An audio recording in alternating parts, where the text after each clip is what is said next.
مشہور واقعہ ہے کہ اللہ نے حضرت موسیٰ علیہ السلام سے کہا، اے موسیٰ، قحط آنے والی ہے، اپنی قوم سے کہو تیار رہے۔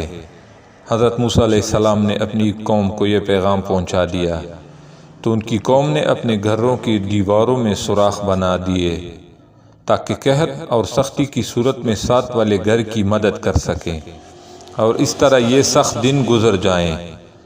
کچھ وقت گزرا لیکن قحط نہیں پڑا۔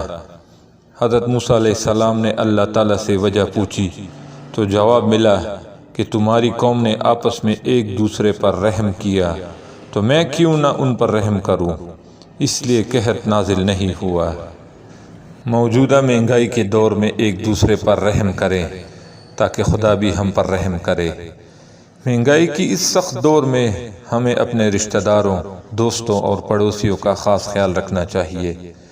اکثر اگر دیکھا جائے تو ہم الٹا چلتے ہیں۔ حکومت اگر کسی چیز کو 1 روپے مہنگا کر دے تو ہمارے تاجر حضرات اس چیز کو 10 روپے مہنگا کر کے ذمہ داری حکومت پر ڈال دیتے ہیں۔ حکومت سے ہمیں ضرور گلہ کرنا چاہیے، مگر ساتھ میں اپنے اعمال کو بھی دیکھنا چاہیے۔ اگر ہم اللہ کی رحمت چاہتے ہیں تو ضرور اپنے اعمال درست کرنے ہوں گے، بصورت دیگر یہ اس حالت کو بدلنا ناممکن ہے۔